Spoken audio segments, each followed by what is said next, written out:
Hello, welcome to the Social Justice Forums. I am your host, Daren, Jaime. Thank you for joining us. Now, if you're asking the question, what is the show all about? Well, we bring you a forum discussing and providing a deeper understanding of the issues and inequities that many communities face, from systemic inequalities to pressing social problems. Our guests provide multiple perspectives and insights, helping us better understand and address the challenges. Well, we invite you to stay connected with us. The Social Justice Forum starts now.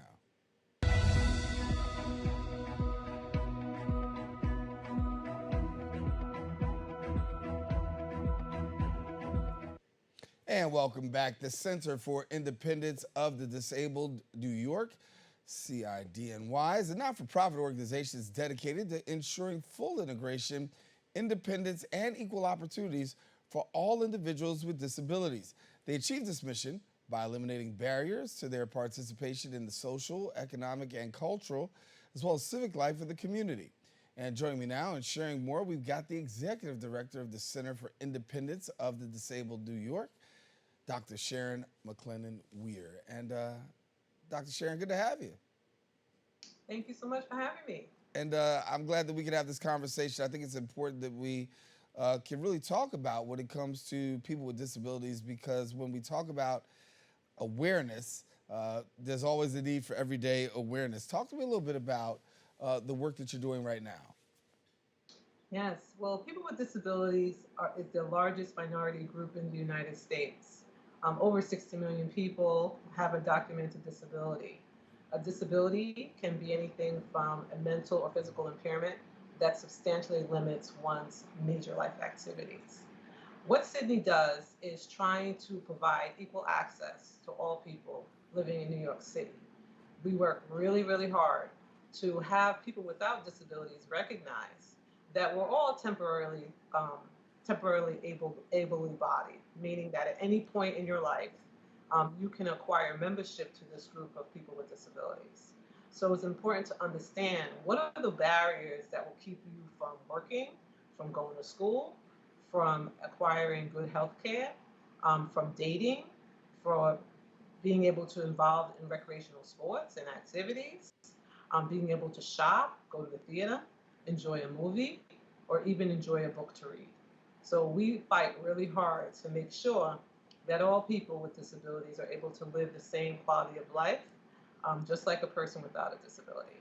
You know, sometimes I've had conversation in this arena for, for years now.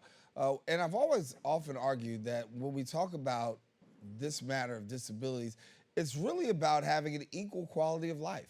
And that struggle just sometimes becomes very real for too many people. Talk to me about where you see us right now in the area of disabilities and disability rights. Are we making significant progress? We've made some progress. Enacting the Americans with Disability Act in 1990, as well as its amendments in 2008, has given people with disability an opportunity to get into the playing field with regards to gainful employment, acquiring academics, achieving academic careers, but it hasn't gone far enough. Unfortunately, people with disabilities have the highest unemployment rate compared to the state, and a lot of it is because of discrimination and ableism prejudice that people feel based on a disability characteristic that that person cannot do that particular job. So we're still fighting really, really hard to ensure that all people, regardless of the disability status, especially people with disabilities, are able to work. Former President Obama did a great thing when he was in office. He believes that the workforce within the federal government should acquire all the people that voted in his election, and that too includes people with disabilities. So he ensured that at least 7% of people with disabilities would be employed in the federal government system. By the time he finished his term in office, you could say that 14.1% of the federal labor market is people with disabilities. We would like to see that initiative done here in New York State. We would like Governor Hochul to pass some legislation that would ensure a percentage of state government workers, see people with disabilities, qualified folks that can do the job, as well as within New York City. We would like to see Mayor Adams adopt the same principle of making sure that people with disabilities are hired and have a better quality of life and a lower unemployment rate compared to the rest of the population.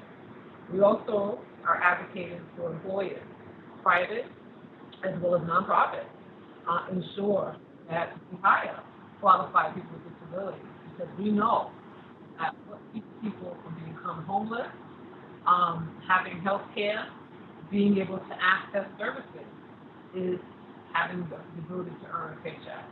Yeah.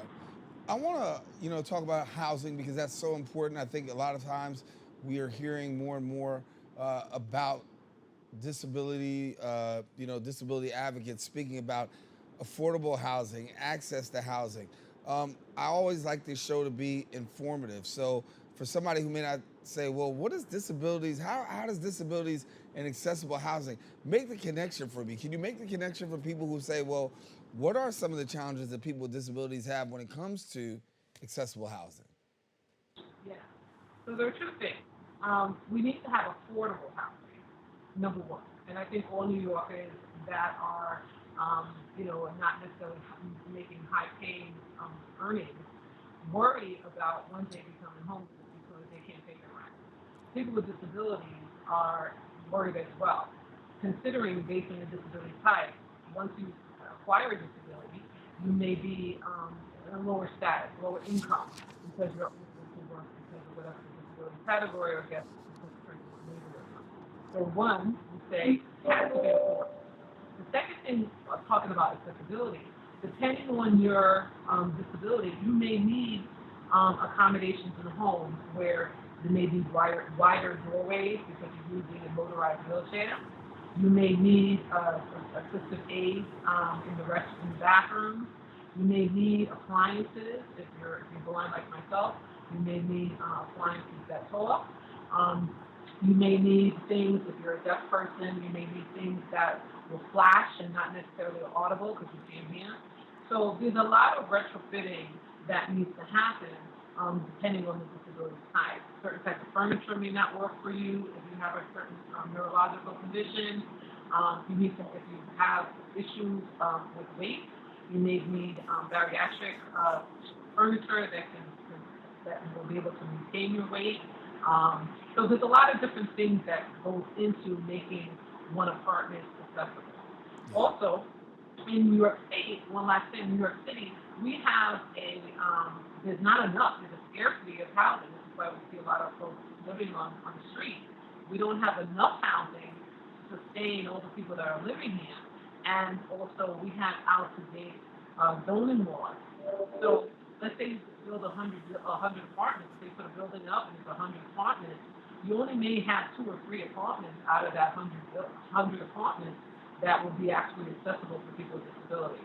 So we need to change our outdated zoning laws to ensure that there is a higher number of apartments that are being built, new construction that has universal design with regards to ADA regulations. When we talk about disability and poverty, obviously very important conversation. There's an intersection between disability and poverty. But before I go to that, I want to talk about COVID-19 because it impacted a lot of people. And here in New York, we know how that was, the magnitude of such. When we look at what's going on in the community of those who are disabled, just give us a little insight as to how COVID-19 impacted and where you are today. Yes, COVID-19 has greatly impacted the disabled community. A lot of folks lost their jobs because they filled their positions. Those were the positions that you could not necessarily work from home. So people lost their jobs. Also, social isolation for people with disabilities. They didn't have an opportunity to go out, to network, to be around people. That's really important. So a lot of folks acquired different types of mental health issues that they have not necessarily addressed because of the social isolation. So there is a greater need for treatment and therapy and also social support groups for the population. And people are really just trying to find their way back to having face-to-face contact.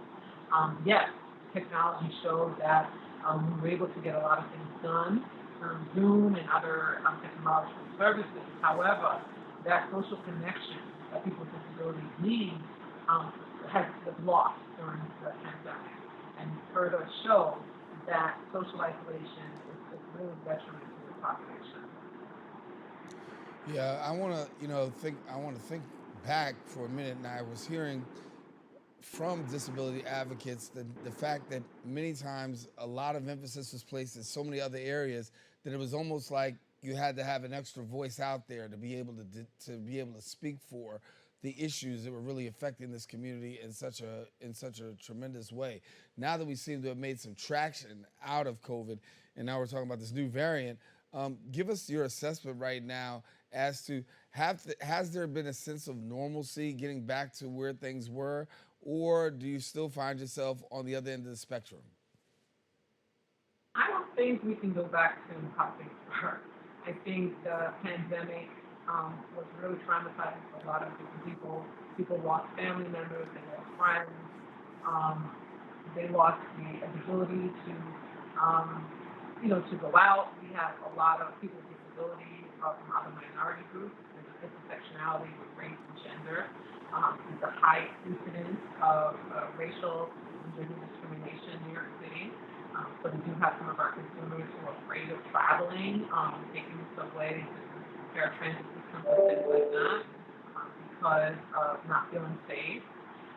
We also have issues with people finding reliable care, having workers, a lot of home health aides have left the industry because they're not being paid enough, and also feeling that it's not safe. So for some of those folks that have significant disabilities that require care, they can't find people to help them with their day-to-day activities. So it's been a lot for the disabled community. And what we just try to do here at Sydney is to continue to offer them services that we can provide and encourage people to connect with us for the help that they need. Yeah. And we have, talk about the help that you need. How about helping people out? I know there's some educational resources that are available in terms of awareness and making people more aware of the things and the challenges with people with disabilities. Talk to us about how you're going about making the community more aware, because as you're talking to the government and your voice is there, we know that having advocates really helps. And there's no greater advocate than the community. So you're also doing some community awareness as well. Talk to us about the community awareness piece. Yes. So Sydney is an independent living center. What that means is that we are members of the group. So we have 70% of our employees have disabilities, and we're always advocating for people with disabilities. Yes, we have an active advocacy department, but as a person with a disability, we can speak the language, we understand, and we also can encourage folks to get their voice out. There's a lot of barriers. We talk about trying to get politicians to hear what the plight of the community is. A lot of the action really takes place in polls. And one of the biggest things that we see is the barriers to the polls. There's ballot marking devices that are accessible that will allow any disability type to vote independently. And a lot of the times when you go to various stations, they're unplugged and they're not actively being used. This bars millions of folks the access to voting and having their voice heard. So we have 7 core areas of advocacy that Sydney works on. The first area is health needs. The second is mental health, because the body and the mind go together. The third is education. The fourth is housing. The fifth is employment. The sixth is transportation, and the seventh is solar. I'm just telling you the order based on how they come to me. Every single aspect that I just described to you are very important. There's not one that's more important than the other. They work as an inclusive unit. For any person living in New York City, you need those 7 areas to survive. And those, unfortunately, these 7 areas, people with disabilities have a lot of barriers to, and this is why we advocate for those 7 areas of life. You also have some great diversity when it comes to sign language. I know that you have the ability to really tap in no matter what language a person has, pretty much. You have a way of being able to get them connected to sign language that can better assist too. Yes. So Sydney has staff that speaks over 20 different languages. For the languages that we don't have based on our employees, we use a language line that allow us to speak to any language that our consumer may come into our doors. We also have staff that utilizes American Sign Language, and we also do ASL video relay system that allows a counselor who does not speak ASL to use the system to make sure that we communicate in the preferred language of the consumer. We also, I'm sorry, one last. No. I was going to break it and say, for people who want to get this kind of assistance, what do they do? I didn't mean to cut you off. Okay. If people need to use language line or specifically ASL? Yeah, particularly with ASL.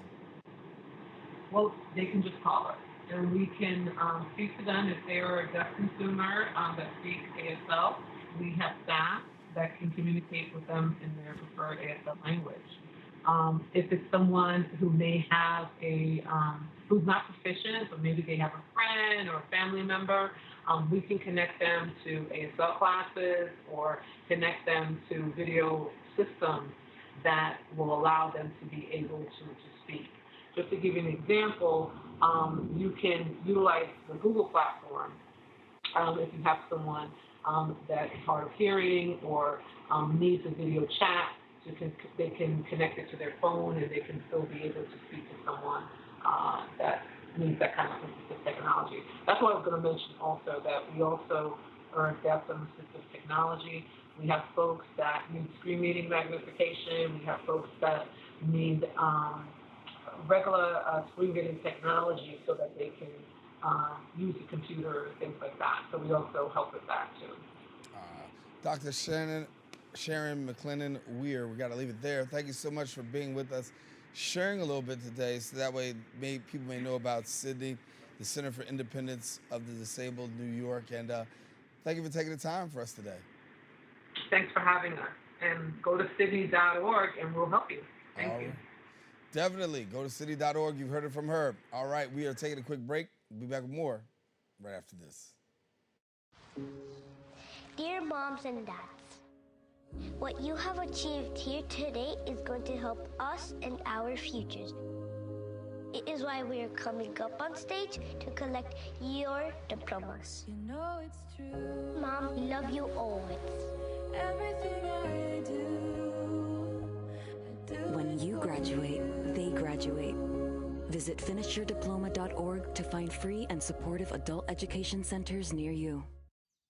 Jason, let's go see your room.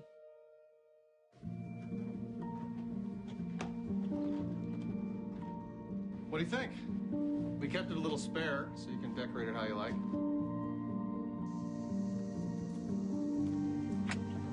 Dinner! Go? Excellent. Soccer is fun. Yeah, I saw you guys out there.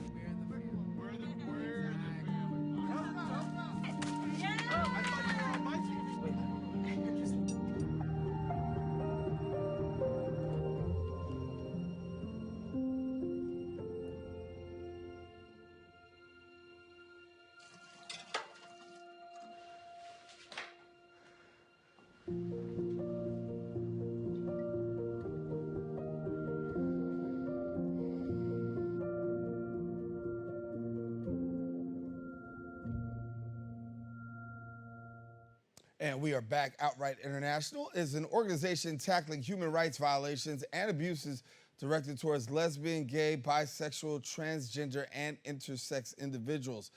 Over time, the organization has transitioned its focus to actively promote the human rights of LGBTIQ individuals on a global scale. It's devoted to collaborating with partners worldwide to enhance the capabilities of the LGBTIQ human rights movement.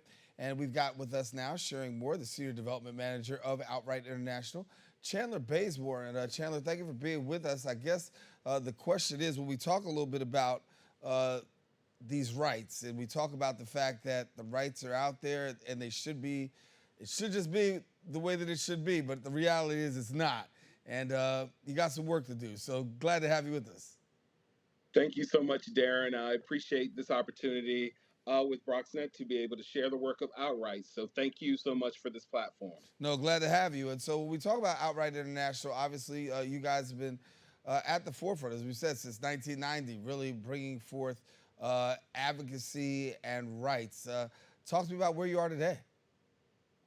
Sure, excellent. And you set it up just perfectly. So we were founded in 1990, and since that onset, and which has shaped our work, is that we have been focused on strengthening the capacity of the LGBTIQ movement. And we do that through documenting and amplifying human rights violations and also advocating for inclusion and equality. So that has been our driving force. And we framed our work under four pillars. And those four pillars are to amplify, meaning that we want to spread the word, that we hope people would join us in spreading the word about the work that Outright is doing and that our activists are doing. You can sign up for our newsletter at outrightinternational.org, where you will receive monthly just some of the things and the issues that are prevalent and going on in the LGBTIQ movement globally. Also supporting Outright. The movement takes funding, so you're given opportunities to fund not only Outright, but also our work in how we support our grantees and our activists. And then also advocating for LGBTIQ human rights. And we do that through our relationship, our unique relationship with the United Nations. Outright is privileged enough to be the only LGBT organization that has direct access to the delegates and the ambassadors at the UN. And through our work with the core group, which is a group of countries and delegations that are committed to ensuring that the LGBTIQ movement and also the issues that we face are always reflected in anything that the UN does. We're sort of, the core group is sort of a watchdog on the other 193 countries represented at the UN to make sure that our movement, our issues, and our challenges are placed at the forefront and given the time and the attention that it needs. And then finally, our last pillar is to celebrate the accomplishments that Outright receives and that our activists and our grantees receive. These accomplishments are few and far in between and hard fought. So we want to take the time to celebrate those moments and celebrate the movement and be able to encourage and foster change and growth. So we want to take the time to smell the roses and share our flowers, so to speak. Chandler, help me understand a little bit more the more prevalent issues right now, because as we all have watched and seen, we've got incidents of hate that are still permeating our community. But from a person with boots on the ground, what do you find to be the most prevalent issues that you are dealing with right now?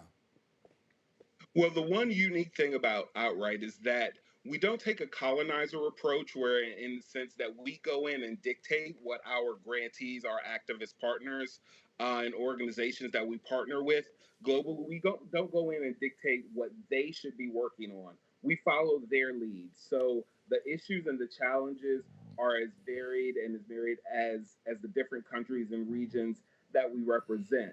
But one of the core themes and threads throughout is to address the issue of visibility. Because with visibility, there is the acknowledgement not only of our presence, but the acknowledgement that our issues and our challenges should be addressed and can be addressed. When organizations are visible, they have a right and are entitled to a seat at the table. One of the pillars that Outright has been since its founding is our research. So we compile data and release reports on the trends and the things that are going on in the LGBT community. One of our most recent reports is on the importance and the significance of LGBTIQ organizations registering within the governments and the countries that they are involved in. And the reason that this is important and registration is important is because one, not only is it visibility, but it's also the acknowledgement of existence. And then in times of crisis, when organizations or countries are distributing funds and resources to rebuild and address issues, the organizations that they go to first are those organizations that are registered with the government. So it is about visibility and also being able to have a seat at the table and having access to the rights, privileges, and protections and resources that all organizations are facing. So I think the overwhelming thread that connects all of the issues that our organization and our grantees are dealing with is the issue of visibility, is the acknowledgement of our presence and the importance of the issues and challenging and giving a platform to address them. You know, when you talk about using that word, having a seat at the table, the first thing people always think about is that corporate seat at the table. But the reality is that having a seat at the table is not just at one specific location, it's really all across. When I think about the work that you're doing right now, you're not just local, you're not just national, you're international, you're global. Giving global advocacy. Take us behind the scenes, if you will. Give me a little bit about the global advocacy piece and what you guys are doing there. Sure. Our global advocacy is really grounded in working with distinct groups to advance their agendas and advance and promote their work. So, our global transgender program is about raising support for trans activism. And really, as I mentioned before, the key with that is visibility. In many countries, they are not allowed to organize, they are not allowed to have a presence. That presence is often suppressed and ignored. So, with our Global Trans program, it's really about supporting trans activism and strengthening the movement, increasing that invisibility to raise awareness of the issues and highlight the challenges that they're facing. So, in that program, we prioritize trans activism and we focus on collecting data and research. You know, as you hear, I always come back to the data and the research because that is really one of our core principles. But it's so important to be able to document these stories, to document the challenges, because that leads to a more comprehensive understanding and also inclusion and support. So a lot of the work that we're doing is about raising that visibility to support those institutions, organizations, and communities so that their issues are elevated to the forefront so that they have the resources and the ability to address their challenges to affect change. Another group that we are working with is our LBQ Connect program, and that is the Lesbian, Bisexual, Queer Connect program. And it's a global feminist program for lesbian, bisexual, queer, cisgender, transgender, and intersex persons, all those that identify with a female perspective. And it's about empowering their activism. It's a program, it's a mentor program where we recruited and identified 50 activists and we paired them with a mentor. And this is a global program, totally virtual. And in that partnership with their mentors, they have a resource to go to really discuss issues that they have a sounding board to be able to provide advice. And there's also convenings of the entire group so that there is that broader discussion so that they can share information, share success stories, also share what their challenges are to really tap into this broad scope.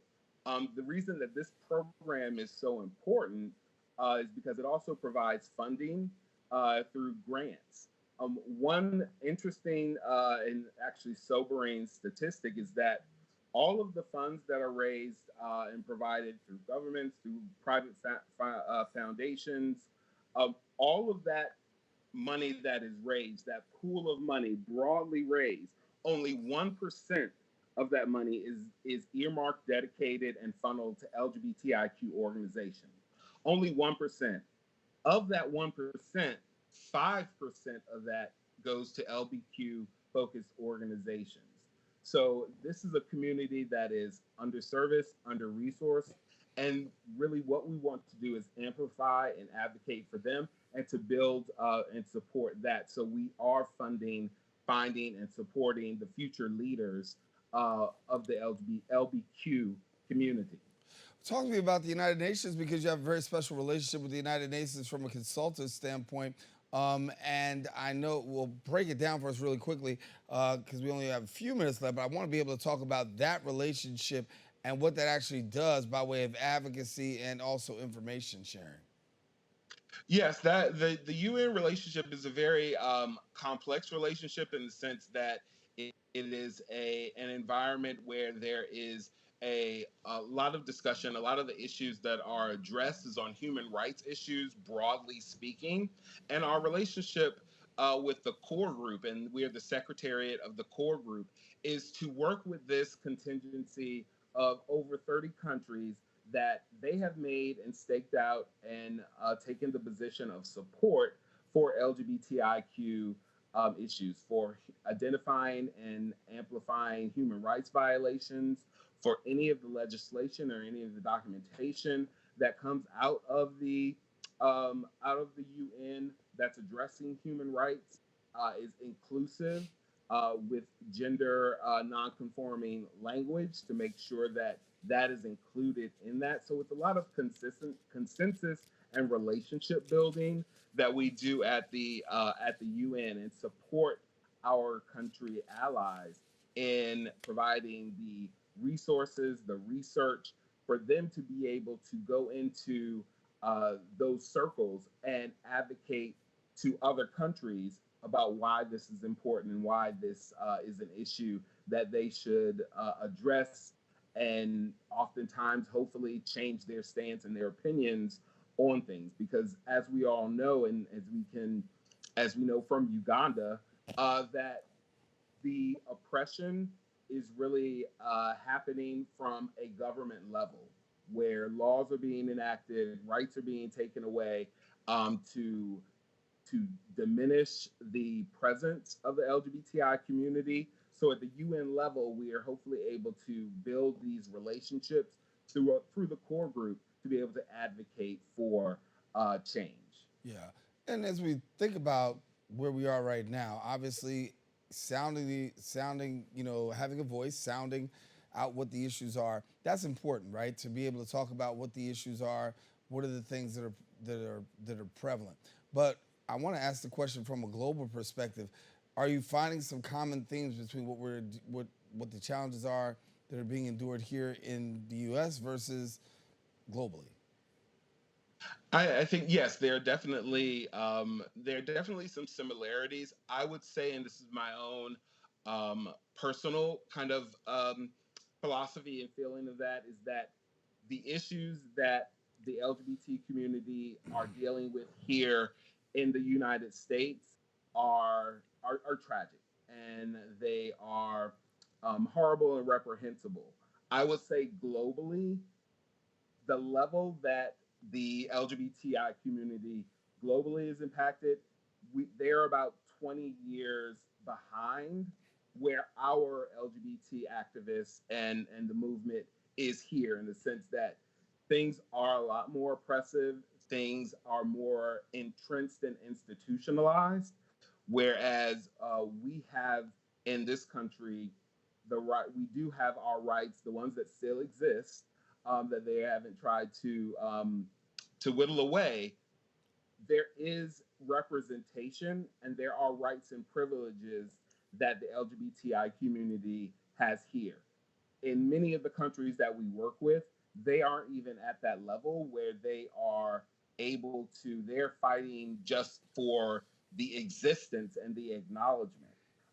And for them to get to the point where they're fighting for rights as same sex marriage or partner benefits, those are advanced struggles that many of the countries that we work with, they just aren't at that level. They're at a basic survival, acceptance, visibility level. So I think there's so much more work that can be done and what needs to be done to be able to provide an environment where they're able to not only survive, but to thrive. Chandler, you have a great heart in terms of advocacy, and I know that you advocate for social justice and the rights of the LGBTIQ community. Where does this passion breed from? Well, for me personally, I will admit to not admit my age, but I am of a generation where my parents were of the civil rights generation. So I've always been exposed to or had a commitment to community and understanding that we are part of a larger community and that we need to actively be involved to create the community that we want to live in. So it's really, I attribute it a lot to my parents and their teaching of sensitivity, empathy, and involvement in activism. So what's next for you? I mean, obviously a lot on the plate. What do you have coming around the corner? Well, we actually have a lot of things coming up. Right now, we're in the planning stages for, and as I mentioned before, one of our pillars is Celebrate. We are in the process now of planning for our next Celebration of Courage Gala and Awards, where we honor those trailblazers, those activists, and those allies that are making an impact in the LGBTIQ movement. So we're gearing up for that, and that is our largest and our key fundraiser of the season. So please go to our website to learn more information about the Celebration of Courage, to see how you can be involved in it as those who are listening to your program locally. So that's our next big initiative and big fundraising initiative. We have summits that are coming up, Out Summit, where we bring together a coalition of activists to really discuss the trends and the things most pressing for the LGBTIQ movement, and that will be coming up in December. So there are a lot of things on our plate, and please go to outrightinternational.org and sign up for our newsletter, and you'll learn all about all of these exciting initiatives coming up and how you can be a part of the solution. And talk about where we are today. Do you find that, we talk about fundraising and a lot of money had to be really put out, and it's been said, towards government, towards awareness, making people aware so that way these rights could actually become law. The fundraising component, it still continues. It always continues. You have to fund the movement. There's always going to be a need for resource building, for resource generation, to be able to provide resources for underserved communities and be able to train the next and future leaders of the movement, to be able to sustain the movement and advance the movement. It's fundamental and it's essential that we financially support the movement and the activism. So fundraising will always be a need, and always there's room at the table for more. Chandler Bazemore, we're out of time. We got to thank you, brother, for coming and being with us here and sharing so much on what is going on with the work of Outright and in the LGBTIQ community. Sometimes I leave out a letter. I want to make sure I got it all together. No worries. Thank you so much for this opportunity, and we appreciate BronxNet wanting to advance and amplify our mission. Hey, thank you, and thank you for the work that you're doing as well. All righty. Taking a quick break. We'll be back with more right after this.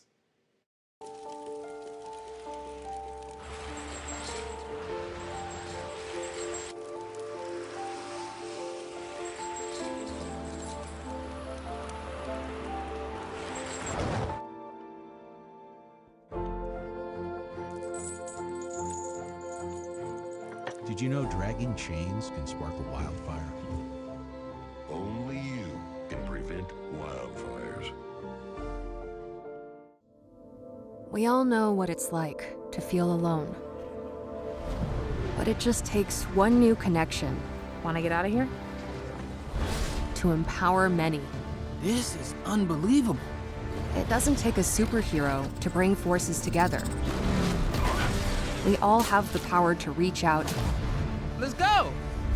And help someone feel like they belong. Pretty cool, huh? We are stronger together. And welcome back. The African International Collaborative Center, AICC, is a not-for-profit organization passionately committed to preserving and celebrating African culture, fostering unity, and empowering African women and youth. Now, they serve as a resource hub for immigrants, actively promoting collaboration with various organizations, fortifying African immigrant families as well as communities. And here now, we've got two very special guests, AIC's Deputy Director, Angela Paulino, and Executive Director, Dr. Hadiza Osuji. And thank you both for joining us. Thank you so much for having us. Thank you. Glad to have you. Glad to have you. So as we talk about the center, obviously building community is at the forefront. How can we go about, I'll start off with you first, Dr. Osuji. How can we do a better job as a nation in terms of supporting our African immigrant communities? Well, first of all, I would like to say it's by truly understanding the issues of the community, the needs of the community, and also their cultural context, right? And it will also, and it's for us to be able to achieve that will include leveraging, community-based organizations that that focus, on the African community and working, at the grassroots level in different ways to meet their needs. So with the collaborative efforts and really understanding the needs of that community, that will play an important role in, elevating their issues. Yeah. And Angela, a little bit more about the organization. I mean, I gave a little lead to our viewers as to what you guys are all about, but share with us a little bit more in depth and take us behind closed doors.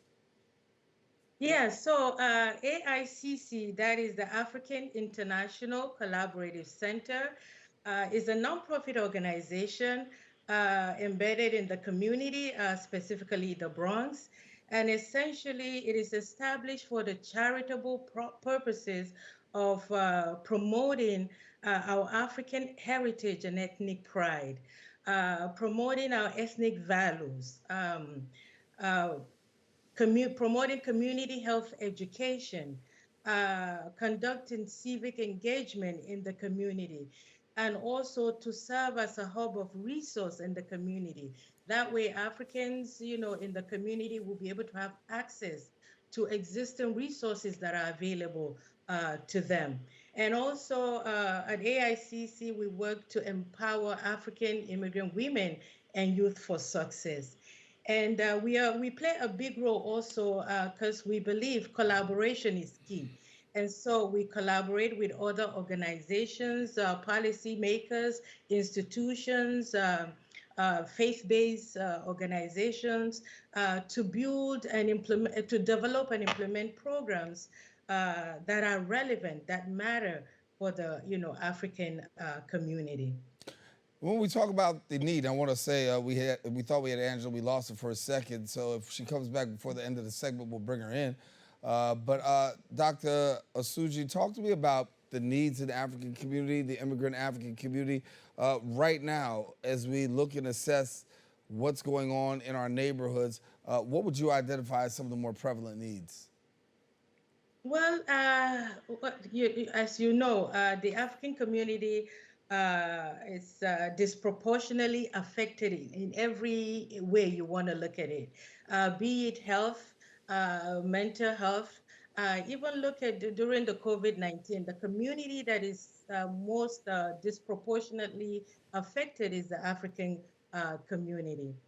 And sorry, could you repeat the question again? I think I lost. Yeah, we're talking a little bit about what's the most prevalent needs that you find right now for the African immigrant community. Oh, access to resources, information, and and also culturally relevant, be it health, culturally responsive programs and services are lacking. and that we need, that we need to address, really. Yeah. I got Angela back in. I thank you. And, that's how technology works. Sometimes we're in, sometimes we're not. But I fell out of a couple of rooms myself, so it's okay. Glad to have you back. For your organization, obviously, the goal is really to have some advocacy and at the same time have a place, a haven where people can come find more information. For yourself, talk to me about the organization and the work and the impact that you feel that you're making right there within the community. Well, we are creating a space where the community can receive education about different aspects, especially health and mental health, which are areas that, especially mental health, that sometimes it is difficult for communities to access because of stigma and other issues.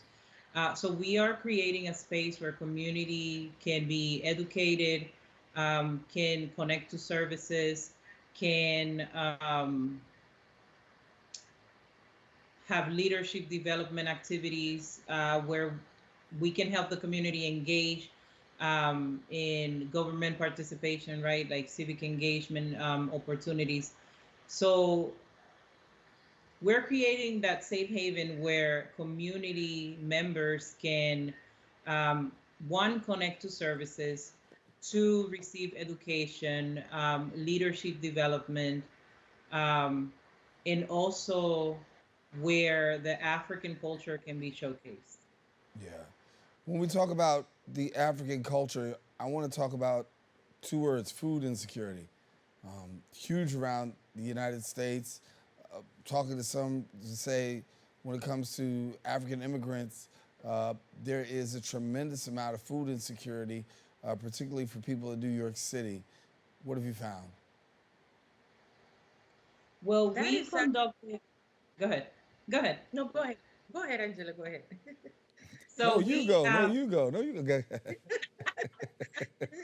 So we during the heavy time of the pandemic, we conducted a food pantry program where we, provided basic items to community members, and also we work kind of like directing people to connect with services. So if people need information, we can connect them with places in the community that offer services. Because unfortunately, and this is something we keep seeing time and time again when we run programs in the community, is that sometimes there are services available, but community members are not aware that those services are present in their community. So one big aspect of what we do is providing information about where the services are and how people can access them. And yeah, and if I may interject too real quickly. So you're absolutely right. And one of the issue we're facing really is that sometimes even though the food is available, right, the food, they are not culturally, they're not culturally, how will I say, responsive, right? So especially in our community, as we serve the African community, including the immigrants at large, when they go to, if at least, even if they get access to this food, sometimes it doesn't go well with their system and may even result to health issues. And that is what we are also finding with the new migrants, asylum seekers that are coming in. They sometimes when they do get access to food, but the food is not congruent with their cultural context.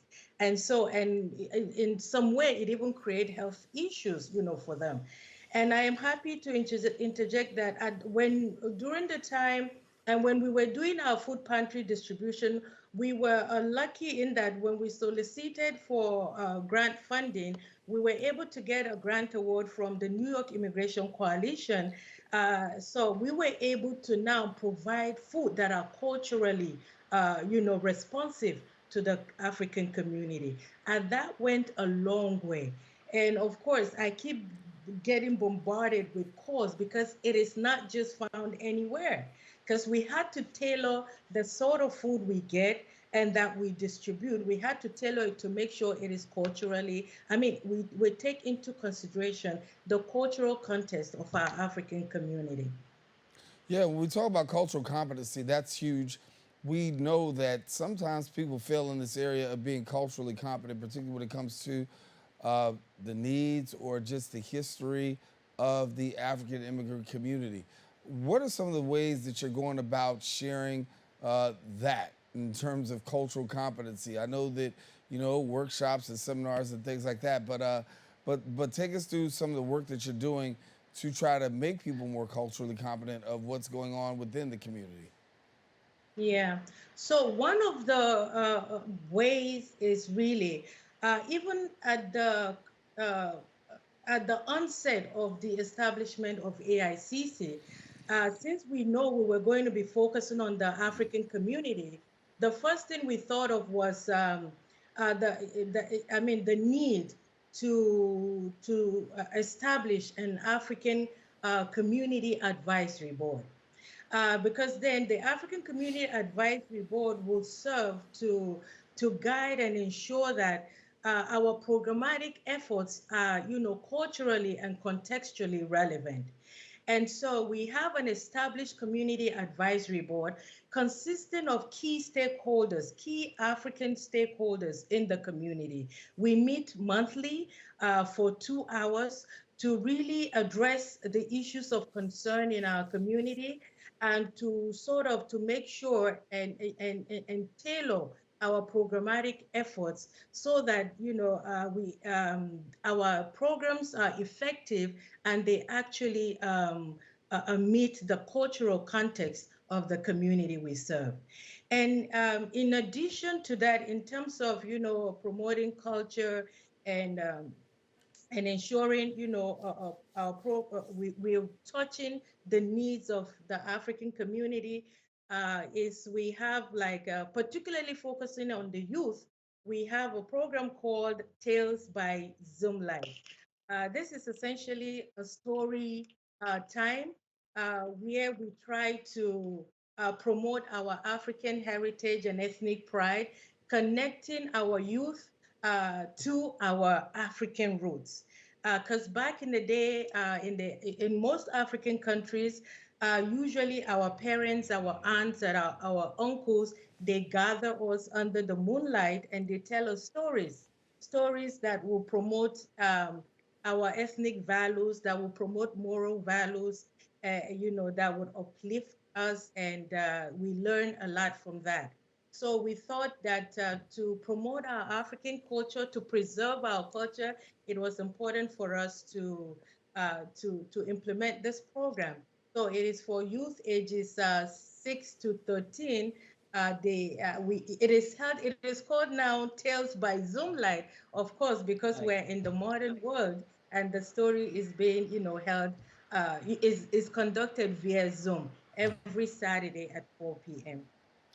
Angela, also, before I don't mean to cut you off. I want to ask Angela about a question because as you talk about the work that you're doing, the impact. Obviously, there's so many people who have benefited from the work of AICC. How would you define the impact of the organization within the community? Well, I would say one of the main impacts is the bringing information to the community, bringing education to the community. One of the programs that we conducted was a stress management and support group for healthcare workers in New York.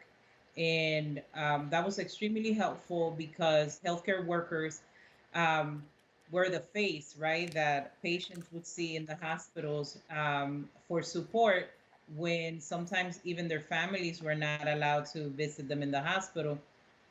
But these workers were extremely stressed because of all of the things that they were seeing and having to deal with. So we conducted a few series of a support group.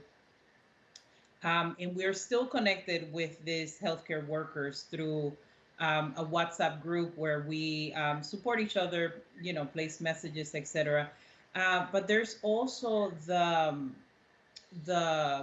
other parts where we um, make the African culture a big presence in the community by showcasing it through the African Wisdom magazine, which is a magazine that we publish quarterly, and it basically showcases um, events that promote African culture, the attire, the food, the culture, families, organizations that cater to the African community. So, in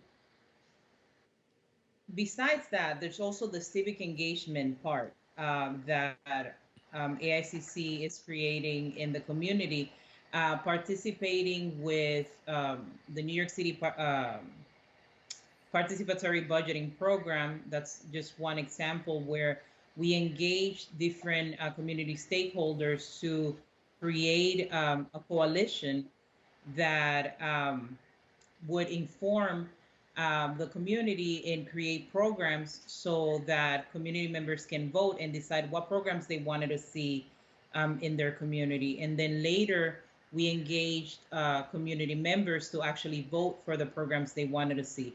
So the civic engagement is a big part of what AICC is doing, along with the advocacy part, where we have joined, as Dr. Osuji mentioned earlier, the New York Coalition for Immigration.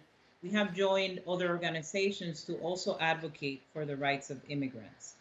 So in this way, we are creating impact in the educational side, in the mental health side, and also in the civic engagement, while also promoting and showcasing the African culture.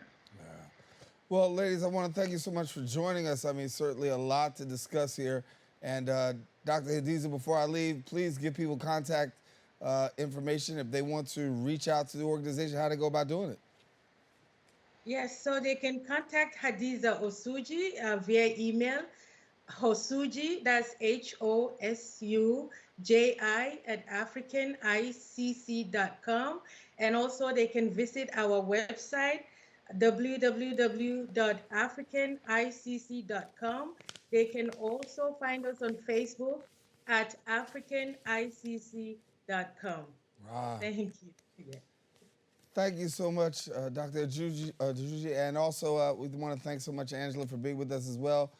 Glad to have you both here. It's a pleasure. Thank you so much for having us. Thank you. Our pleasure, too. Listen, all right, let our viewers know we're at the end, and I hope that you enjoyed this week's discussion on the Bronx Social Justice Forums. Now, to rewatch the episode, well, you can catch free cablecast right here on BronxNet.org. If you want to join the conversation and present your point of view, go to visit our social media platforms, BronxNet TV. Join us next week. We elevate the discussion, bring further awareness across the globe. I'm Daren Jaime saying, take care.